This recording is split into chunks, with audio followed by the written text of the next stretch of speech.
Assalamualaikum warahmatullahi wabarakatuh. Teman-teman akhir zaman yang semoga dirahmati oleh Allah Subhanahu wa taala. Dalam kesempatan kali ini kita akan menyimak bersama ceramah dari Ustadz Zulkifli Muhammad Ali yang secara mendalam akan mengulas situasi terkini di tanah Palestina, terutama pasca serangan balasan Iran terhadap Israel. Dalam ceramah ini beliau akan menjelaskan makna di balik peristiwa tersebut dan bagaimana hal ini dapat membawa harapan baru menuju kemerdekaan Palestina. Simak video lengkapnya. Berarti di sini sudah sering diadakan kajian tentang negeri akhir zaman. Kami sebutkan Palestina adalah negeri akhir zaman. Penentu kehidupan akhir zaman ini adalah Palestina. Bila Palestina telah rusak binasa, itu pertanda seluruh dunia sedang rusak binasa. Bila Palestina makmur sejahtera, maka itu pertanda dunia kembali makmur dan sejahtera. Barometer hidup ini adalah Palestina. Tapi Nabi bersabda, saat dunia diliputi oleh fitnah, maka ketahuilah negeri iman dan iman ada di Palestina. Negeri iman dan iman ada di Palestina. Kita semua bersaksi betapa teguh tegarnya rakyat Palestina, apalagi para pejuangnya ya, untuk mempertahankan Islam, nilai-nilai Islam dan bahkan keimanan yang mencengangkan kita. Anak-anak kecil, putra-putri, sampai remaja-remaji, orang-orang dewasa, wanita, laki-laki, tua, muda, semuanya mempertontonkan keimanan yang menyebabkan banyak yang dapat hidayah hari ini sedunia, Pak. Di Jepang, orang masuk Islam ratusan setiap bulan. Bahkan ratusan, ribuan, ada angkanya sampai ribuan setiap bulan. Mereka berkata, kami terinspirasi oleh Palestina. Di Amerika, pada hari ini, puluhan ribu kalangan terpelajar, dosen-dosen, dekan-dekan, rektor-rektor, mahasiswa turun. Walaupun ditangkap sudah lebih 2.500, mereka tetap turun ke jalanan meminta agar Amerika tidak lagi mensupport Israel. Ya, hadirin, di Inggris ratusan ribu demo. Di Perancis, negara-negara yang pemerintahnya mendukung Israel, seluruhnya rakyatnya turun ke jalanan. Hadirin yang kami muliakan, ini adalah petunjuk bahwa janji Allah yang kedua di dalam surat Al-Isra ayat yang ke-7 sedang terjadi. Allah berjanji dalam surat Al-Isra, Israel akan sampai di puncak kekuasaan 2 kali, lalu membuat segala kejahatan di puncak kekuasaan itu. Di puncak kekuasaan pertama, kami datangkan kepada mereka hamba-hamba kami yang perkasa, lalu mengobrak-abrik mereka dan menghinakan mereka sehina-hinanya. Sepakat para ahli tafsir, ahli sejarah mengatakan janji yang pertama sudah terjadi, di mana penguasa Babilonia yaitu Nebukadnezar yang datang menyerbu dan memporak-porandakan Israel. Hilanglah mereka sehilang-hilangnya. Kemudian coba lihatkan peta Palestina sebentar yang ada Recep Tayyip Erdogannya ya. Coba lihat ini Bapak Ibu. Ini adalah peta daripada Palestina sebelum dijajah. 1947 Palestina yang warna hijau ini masih dihuni oleh rakyat Palestina, hidup dengan rukun, aman dan damai ribuan tahun. Kemudian di sebelahnya 1948 ya, yaitu ketika Palestina sudah jatuh dalam cengkraman Israel atas bantuan Inggris, Amerika sebagai negara yang menang pada Perang Dunia Kedua. Kemudian Palestina dibagi dua, setengah untuk Israel, setengah Palestina. Yang hijau tinggal 50%, Israel yang putih. Kemudian hanya 1 tahun saja, 1949, Palestina hanya tinggal 20%.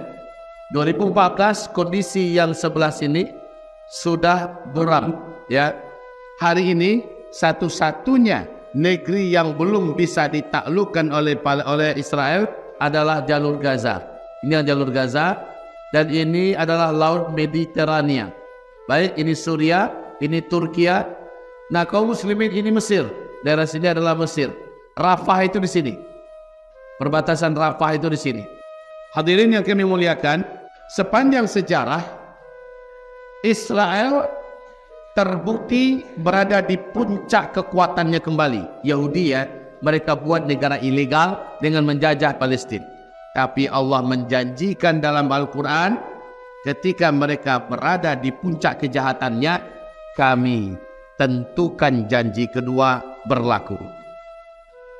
Kami bangkitkan lagi dari tengah-tengah mereka pasukan yang tidak akan pernah bisa mereka kalahkan. Dan pasukan itu akan liyasu'u wujuhakum, akan membuat wajah kalian menjadi hitam, menjadi gelap, menjadi malu, menjadi tak lagi punya citra. Tolong dibuka surat Al-Isra kita. Perhatikan ayat ini Bapak Ibu di surat Al-Isra ya. Lihat ayatnya dan lihat terjemahannya di sebelah. Liyasu'u wujuhakum. Tafadhal. Fa idza jaa wa'dul akhirah, maka tatkala datang kembali janji kami yang terakhir. Ini janji Allah untuk Bani Israel, janji Allah untuk orang Yahudi. Kami kirim kepada mereka pasukan dari dalam mereka. Dari dalam itu adalah dari rakyat Palestina yang mereka jajah. Ya, liyasu'u wujuhakum, di mana mereka akan membuat hitam wajah-wajah kamu, membuat buruk image dan citra kamu. Lanjut kita lihat ayatnya. Liyasu'u wujuhakum, yang menyebabkan menjadi buruklah wajah-wajah kamu, artinya membuat rusak dan hancur citra dan image Bani Israel. Sekarang Israel di mata dunia Pak, hancur dalam hal apa? Eksistensi dan citra militernya, hancur dalam hal eksistensi dan citra ekonominya, hancur dalam hal eksistensi dan citra intelijennya, eksistensi dan citra teknologinya, eksistensi dan citra medianya, eksistensi dan citra kemanusiaannya, eksistensi dan citra budaya sejarah karakternya dibongkar habis-habisan dan terbongkar habis-habisan. Hari ini, selama ini Israel hanya menang pencitraan. Kalau memang Israel itu adalah negara tercanggih nomor 1 intelijen di seluruh dunia, kenapa mereka bisa dibobol dalam bentuk yang tidak pernah terbayangkan, dalam bentuk yang paling hina dan menghinakan? Berita demi berita yang menyebar, bahkan pakar militer dari Amerika, dari Inggris, dari Belanda, dari Prancis, dari Jerman sepakat menyuarakan Israel kalah telak. Israel kalah telak, ya. Jadi dilihat dari segi apa saja mereka sudah hancur. Liyasu'u wujuhakum. Maka para ulama sepakat mengatakan ayat ini tombol aktivasinya sudah ditekan. Berarti ujungnya apa? Waliyadkhulul masjida kama dakhaluhu awwala marrah. Ini akan terjadi nanti. Dan pasti mereka akan kembali memasuki Masjidil Aqsa dalam keadaan aman. Mereka sholat di dalamnya sebagaimana dulu mereka masukinya dalam keadaan aman. Karena alam pun ikut berpihak dengan umat Islam. Batu, pohon, dinding, kayu, semua apa yang ada, orang Yahudi bisa sembunyi di sana. Saat itu semuanya memberitahu ada orang Yahudi di belakangnya. Sini, hai Muslim, ada Yahudi di belakang saya, di dalam saya, sembunyi, tangkap dia. Alam pun bergerak membantu umat Islam. Allahu Akbar. Baik Bapak dan Ibu yang kami muliakan, sekarang alhamdulillah kami Allah izinkan tiap tahun bisa ke Palestina Pak 2 kali sampai 3 kali. Alhamdulillah. Tapi ke Gaza kami tidak bisa masuk memang. Namun ke Palestina, ke seluruh daerah-daerah dijajah oleh Israel, Allah izinkan kami masuk. Dan kami bawa jamaah ya untuk melaksanakan sholat di Masjidil Aqsa. Aman. Pergi kami masuk di dalamnya selama beberapa hari, keluar aman. Ratusan jemaah kita bawa setiap kali berangkat, kita bawa jemaah dalam keadaan aman. Tolong kaum Palestina, rakyat Palestina, tolong Masjidil Aqsa. Dan pada akhirnya kami Allah pertemukan dengan orang-orang inti yang ada di jalur Gaza, orang-orang inti yang ada di Provinsi Gaza. Jadi dari Palestina itu Bapak Ibu ada 12 provinsi. 11-nya sudah ditaklukkan oleh Israel. Satu-satunya provinsi yang belum bisa ditaklukkan adalah Gaza. Coba buka peta Gaza sekarang. Buka peta Gaza. Nah ini dia, perhatikan. Ini Laut Mati ya. Ini Laut Mati, Dead Sea. Dan ini Gus Dur mandi di sini ya kemarin waktu hidup. Dan ini adalah Laut Mediterania. Baik kaum muslimin, ini Yordania. Kami sering masuk lewat sini. Adapun dari Mesir kami lewat sini, ya. Kemudian kami pun masuk. Nah, ini adalah Gaza dan ini adalah Askelon. Gaza ini disebut di dalam sejarah Islam masuk dalam hitungan Baitul Maqdis. Jadi Gaza sekarang, Pak, Imam Syafi'i lahir di Gaza. Ulama-ulama besar dunia banyak bermunculan di Gaza. Para sahabat dan anak-anak sahabat banyak yang hadir di Gaza.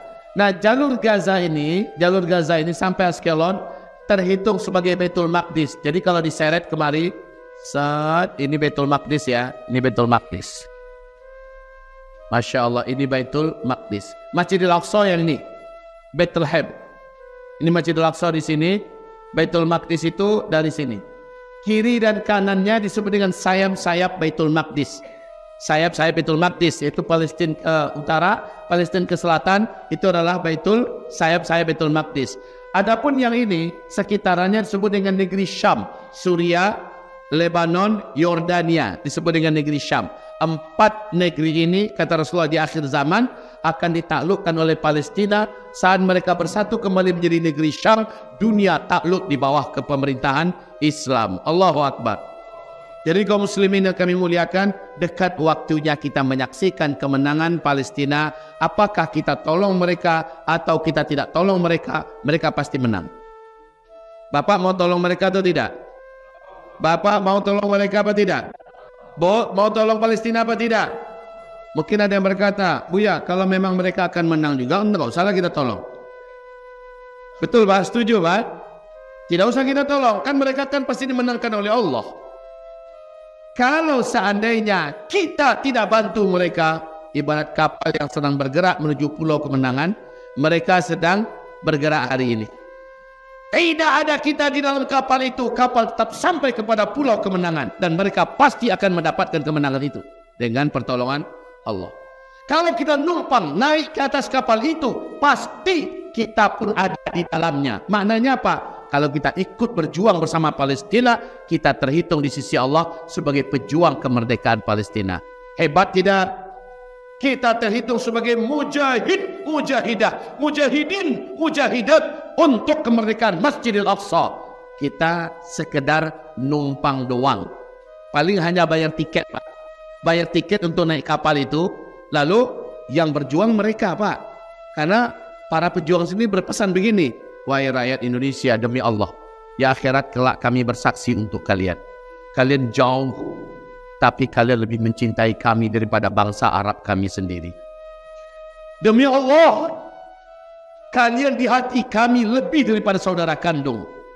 Dan kami tahu betapa besarnya gelora dalam pemuda-pemuda, dalam dada para pemuda kalian untuk berangkat berjuang bersama kami. Tapi kami mohon, jangan. Tetaplah kalian di kampung halaman kalian. Berjuanglah dengan kami, bersama kami. Dengan cara 1, 2, 3, 4, 5. Mereka sampaikan caranya. Nah, sesuai dengan judul kita nih hari ini. Peran kita untuk kemenangan Palestina. Saya umpamakan tadi, kalau Bapak Ibu mau numpang, ya, maka kita hanya sebagai penumpang, Pak. Dengan hanya membayar tiket untuk masuk kapal itu, yang bekerja mereka, yang berjuang mereka, yang menyambung nyawa mereka. Tapi dengan adanya kita di dalam, kita ikut sebagai para pejuang kemerdekaan Masjidil Aqsa. Kita terhitung di sisi Allah. Hanya ada sedikit yang bisa kita bantu numpang perjuangan ini. Apa itu? Coba buka 5D. Cara menolong perjuangan Palestina menuju kemenangan dengan 5D. Silakan. Baik, 5 dal. D. Yang pertama. Nah ini dia. Yang pertama adalah dengan doa. Dal yang pertama. D yang pertama doa. Siapapun kita, tidak ada yang bisa menghalangi kita dari angkat tangan dan berdoa. Betul?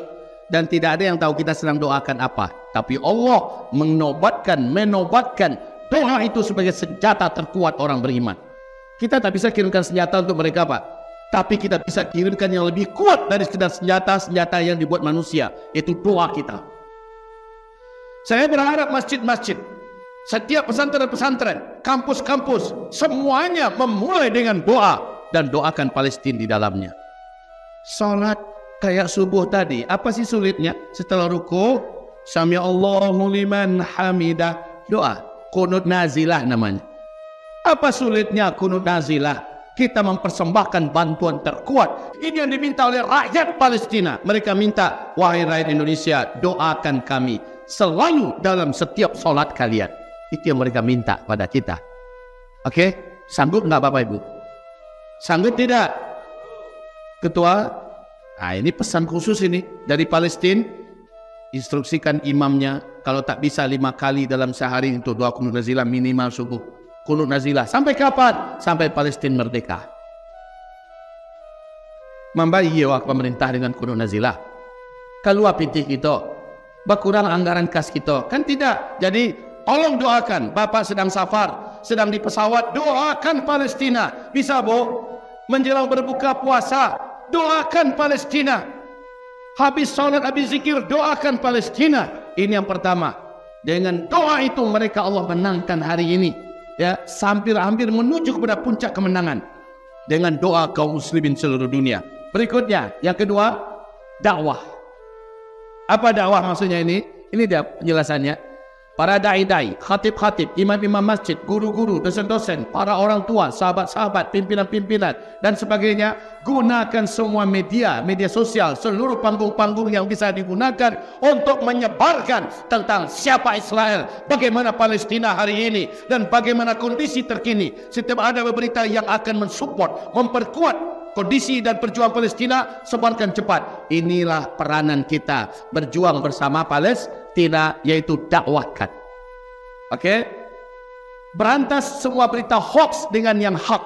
Dan ini jelas peranan daripada IT, peranan daripada internet. Kita semua punya kemampuan melakukan itu. Insya Allah semua dosa yang sudah kita himpun karena kita bermain internet, kita sudah menghabiskan waktu dalam game, dalam nonton dan sebagainya. Allah hapuskan semua dosa-dosa itu karena kita mainkan juga media kita untuk menolong Palestina. Insya Allah berjihadlah kita melalui media. Bisa Bapak Ibu? Maka anak-anak muda kita juga bakar semangat mereka. D yang kedua, ad-di'ayah. Yang ketiga. Ad-di'ayah, iklankan dan promosikan.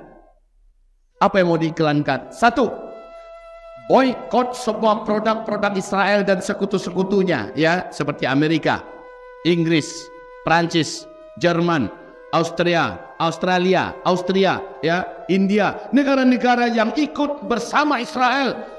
Iklankan apa-apa saja produk mereka, baik makanan, minuman, kebutuhan harian, elektronik, otomotif dan sebagainya. Iklankan, langsung katakan boykot ini. Bapak Ibu, orang-orang kafir hari ini makin membara, menyeru boykot produk Israel. Orang-orang kafir di negara-negara kafir, Pak, mereka turun ribuan, puluhan ribu ke jalan-jalanan boykot produk Israel. Ini kalau nggak mengingat waktu, Pak, saya putarkan videonya. Di mana para bapak-bapak, para wanita, para mahasiswa mengajak boykot produk Israel. Berita terbaru hari ini, makin dahsyat mereka menghimbau, mengajak memboykot produk Israel. Orang kafir, masa orang Islam masih mau memakan, meminum produk Israel? Perusahaan-perusahaannya yang ada di berbagai penjuru dunia, masa ia masih tega kita beli, Pak? Padahal setiap kita belanja, demi Allah, kita ikut berperan membunuh dan membantai saudara muslim kita di Palestina. Dan ini perlu diiklankan. Sekarang ini maaf, banyak ustadz-ustadz dan ulama-ulama kunci yang ayah bermunculan mempromosikan produk-produk Israel, baik Starbucks-nya, baik Kentucky chickennya, baik ya banyaklah, banyak macam. Ada ulama-ulama, ustadz ikut mempromosikan, entah berapa jatuhkan bayar. Tega dia mempromosikan apa yang akan mempantai saudara muslimnya. Hadirin yang kami muliakan. Jadi kalau kita lihat ini, Buya, ini kayaknya seruan kebencian. Bukan seruan kebencian. Majelis Ulama Indonesia telah mengeluarkan fatwa nomor 83 tahun 2023. Isinya adalah haram bagi umat Islam membeli. Ya, betul tidak? Sudah diumumkan di televisi, di koran-koran, di media. Fatwa nomor 83 dan tidak dicabut sampai hari ini. Datang ulama-ulama penyeru di depan neraka jahanam, mereka yang malah mempromosikannya. Biarlah, rasakan nasib kalian nanti di akhirat. Kita tidak akan menyebutkan nama orang-orang ya, tapi kita hanya menyebutkan para ngenyok. Mudah-mudahan awak tidak termasuk di antara orang yang seperti itu. Amin. Lanjutnya, apa yang kita promosikan? Ramai-ramai berziarah ke Aqsa. Ajak rakyat, ajak masyarakat. Kata Rasulullah, kamu tidak boleh mempersiapkan harta secara serius dan khusus kecuali untuk berangkat ke 3 tanah suci. Ketiga masjid. Masjidil Haram di Mekah, Masjid Nabawi di Madinah, dan Masjidil Aqsa. Perintah Rasulullah itu, Bapak Ibu. Ya Buya, tak bisa Buya ke Aqsa, berat. Apanya yang berat? Di situ lagi perang. Yang perang itu di Gaza. Coba lihat peta Gaza lagi sebentar, habis itu balik lagi ke sini ya. Lihat peta Gaza sebentar. Yang perang itu di Gaza, jalur Gaza dan sekitarnya. Aqsa aman, ini Aqsa. Ini jalur Gaza. Perang itu sekarang udah sampai ke Tel Aviv. Di daerah ini daerah perang nih semua nih. Ini daerah perang. Sementara yang ini aman. Karena sampai 1 bulan yang lalu, kami ke Palestina masih aman. Walaupun sedang di tengah-tengah kancah perang. Aman Bapak Ibu. Dan itu yang masuk ratusan. Jamaah ratusan yang masuk bergantian, masuk terus. Kalau tidak ada lagi orang Indonesia, mungkin Masjidil Aqsa sudah diruntuhkan. Sebab apa? Indonesia tetap datang berduyun-duyun untuk meramaikan Masjidil Aqsa. Ini fatwa terkini dari para ulama-ulama dunia. Bila kamu ada harta, perangkat sholatlah di Aqsa agar Aqsa tetap berdiri. Kalau sudah tak ada lagi yang sholat di sana, sudah tak ada lagi yang berkunjung ke sana, Israel punya bahasa, Israel Aqsa sudah tidak dibutuhkan. Aqsa sudah tidak diinginkan. Lalu mereka suka hatinya menghancurkan. Karena kita masih datang, dianggap ini masih umat Islam.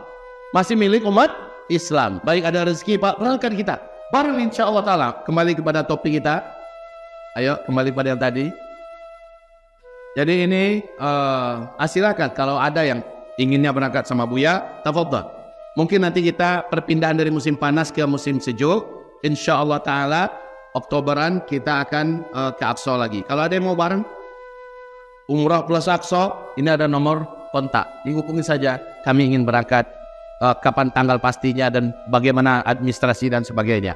Tapi kalau ada travel besar di Pekanbaru memberangkatkan jamaah, bahkan di antara kita punya travel, berangkat, tidak harus bersama Buya Usman. Silakan dengan ulama mana, bawa mereka yang mengerti sejarah. Ya, jadi sekali lagi ini bukan masalah bisnis, ini masalah membantu Palestina. Apa kata rakyat Palestina, Pak? Selama kalian datang, kami masih tetap melanjutkan hidup. Sebab Pak, di sana kita beli makanan mereka, kita sewa transportasi mereka, kita sewa penginapan mereka. Jadi otomatis mereka masih terus menjalankan roda. Dan kita beli souvenir mereka, oleh-olahan tangan buatan mereka. Dan mereka berprinsip selama kami masih hidup, kami akan terus berjuang untuk menjaga Al-Aqsa. Masya Allah ya. Baik, berikutnya yang harus kita promosikan adalah link-link sesat dan tokoh-tokoh yang pro-Israel. Sebarkan. Biar orang tahu, berarti orang menghindari nih. Link-link ini menyesatkan ini. Tokoh-tokoh ini menyesatkan. Bicara tentang Israel, tetapi ternyata malah menguatkan Israel. Bicara tentang Palestina, tapi malah menohok Palestina. Seperti ada tokoh yang berani berkata, jangan berikan bantuan untuk Palestina, itu nggak nyampe. Betul nggak? Ada nggak orang yang muda itu? Ada. Wahai hadirin, orang-orang macam ini promosikan siapa namanya. Kalau ada link-link apa-apa saja yang menyesatkan. Sebagaimana di waktu yang sama, link-link yang benar dan tokoh-tokoh dia sebarkan agar orang mengikutinya, mendengarkan nasihatnya, mendengarkan kata-katanya. Oke ya, ini anak-anak bapak, tolong ini bagian munak. Yang berikutnya, buat apapun yang bisa mengingatkan orang tentang Palestina. Buat apa saja. Ya, kita seperti pakaian begini. Dengan adanya lambang bendera Palestina, setiap melihatnya, orang langsung teringat Palestina. Dan orang sedikit banyak, ya Allah, tolonglah saudara kami di Palestina. Hanya melihat lambang-lambang itu, orang ingat Palestina. Ya, sal macam ini.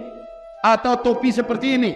Ya, Apa saja stiker-stiker yang bisa ditempelkan di mobil, di motor, gantungan kunci, ya, gelas, apa saja yang bisa kita buat lambang-lambang Palestina yang mengingatkan orang lain tentang Palestina.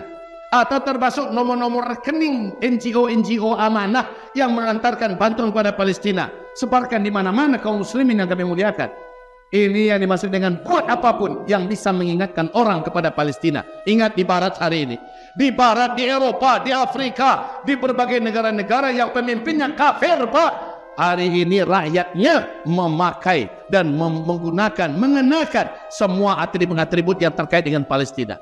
Masa kita orang Islam kalah dari mereka? Tidak boleh. Oke.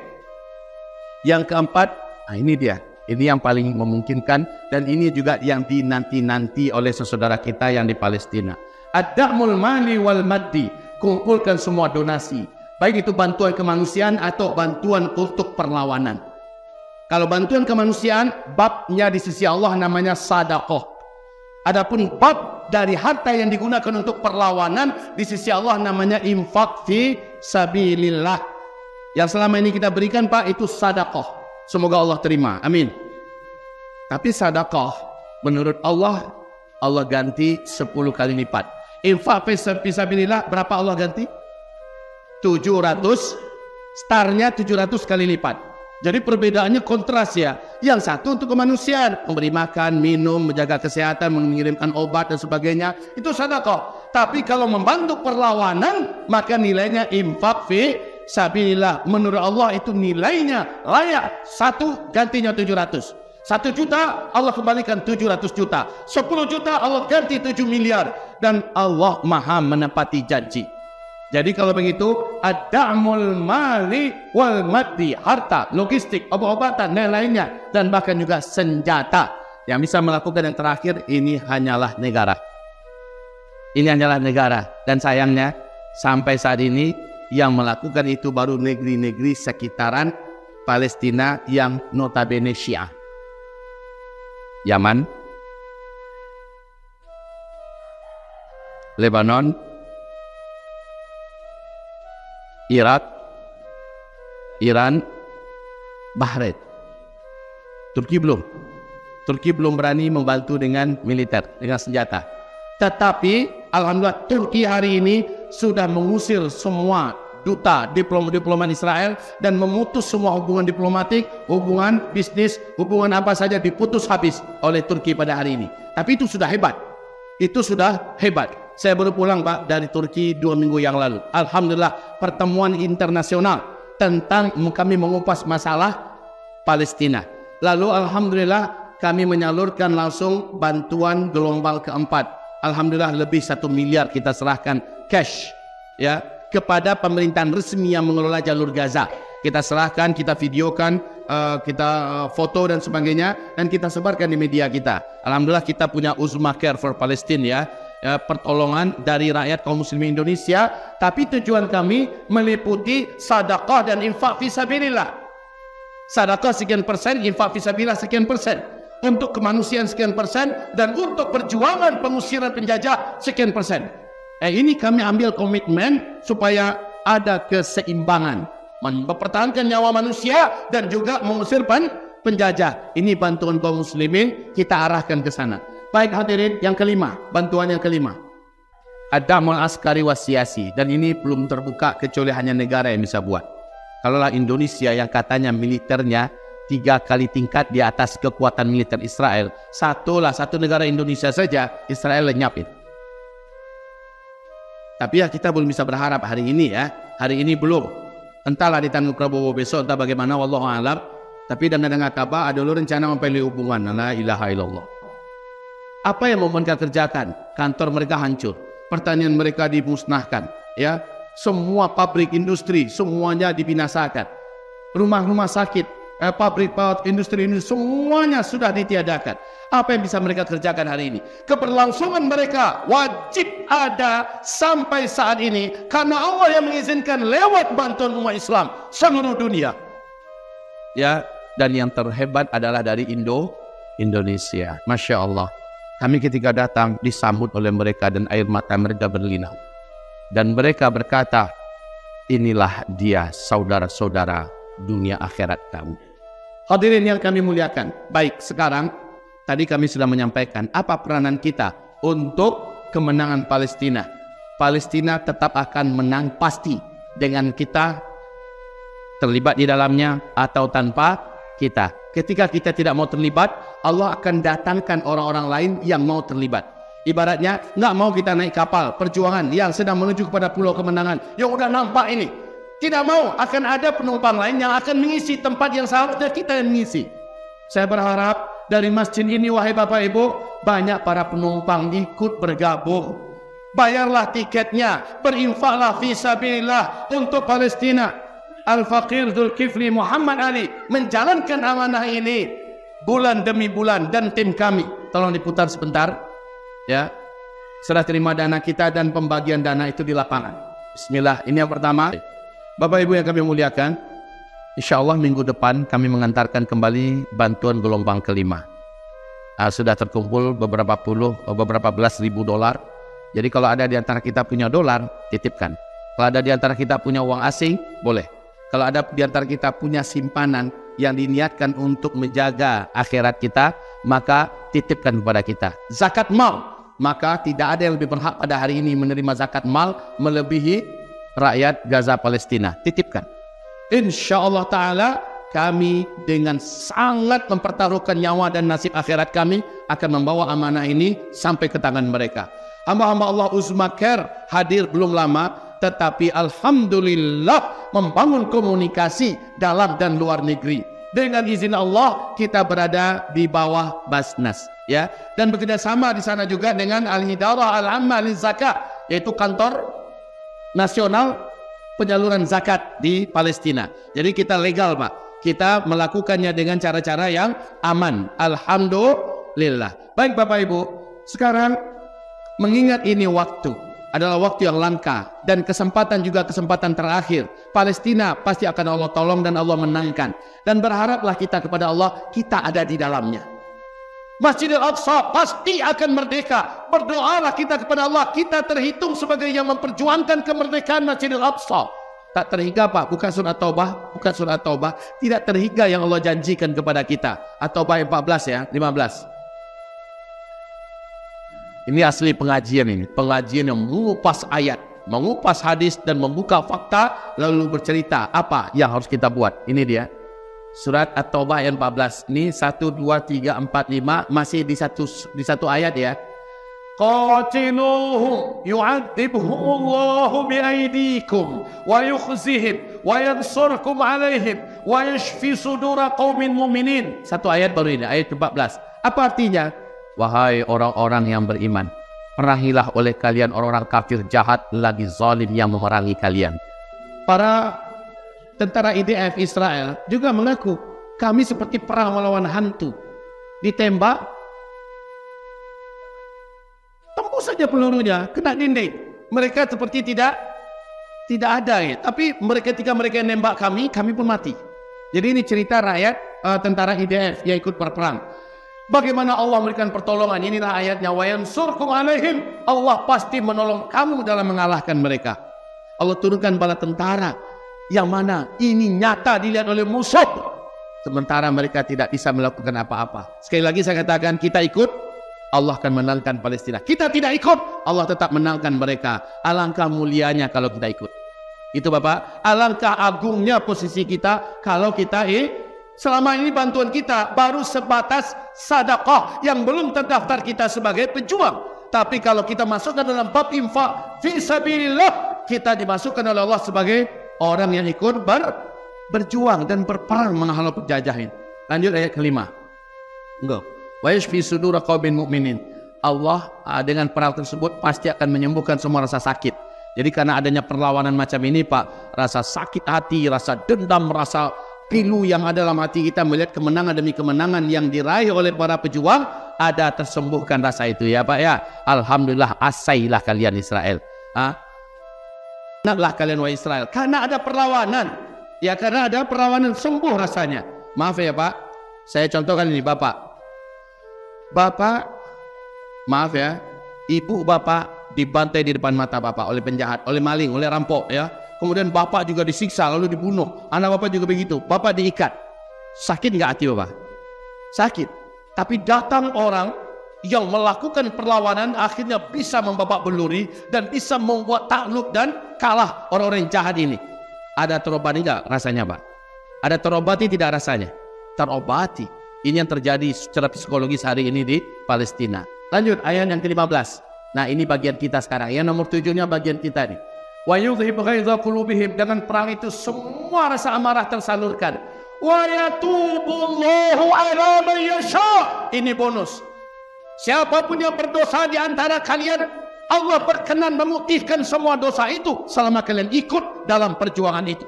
Berapapun dosa kita Allah putihkan semua. Sekarang kita lihat surat Al-Ali Imran ayat 134 135. Apa firman Allah di surah Ali Imran? Siapa saja yang mau membantu saudaranya yang sedang berjuang di jalan Allah dengan hartanya, dalam keadaan ekonominya sulit atau ekonominya lapang, dia bantu saudaranya yang sedang berjuang di jalan Allah, Allah ampunkan semua dosa-dosanya dan Allah janjikan untuknya surga. Allahu Akbar. Sahabat-sahabat akhir zaman, apa yang dapat kita ambil dari penyampaian beliau tadi? Pertama, janji Allah untuk orang-orang Yahudi pasti akan terjadi, yaitu janji Allah untuk kerusakan yang kedua yang dilakukan oleh kaum Yahudi. Yang kedua, umrohlah ke Masjid Al-Aqsa agar kaum Yahudi menganggap umat Islam masih peduli dengan Masjid Al-Aqsa. Yang ketiga, bagaimana cara ikut berjuang? Yaitu dengan 5 cara. Doa, dakwahkan tentang Palestina, iklankan dan promosikan Palestina, donasi untuk kemanusiaan ataupun untuk perlawanan, yang terakhir, bantuan persenjataan. Yang keempat, kita ikut atau tidak ikut menolong Palestina, tentu saja Palestina pasti akan ditolong oleh Allah Subhanahu wa Ta'ala. Semoga kita termasuk orang-orang yang membantu sesama muslim yang sedang kesusahan. Kita dimudahkan untuk ikut berpartisipasi dalam membantu meringankan beban saudara-saudara kita yang sedang dilanda konflik ataupun sedang dilanda musibah. Terima kasih atas waktunya menonton video ini dan sampai jumpa lagi. Wassalamualaikum warahmatullahi wabarakatuh.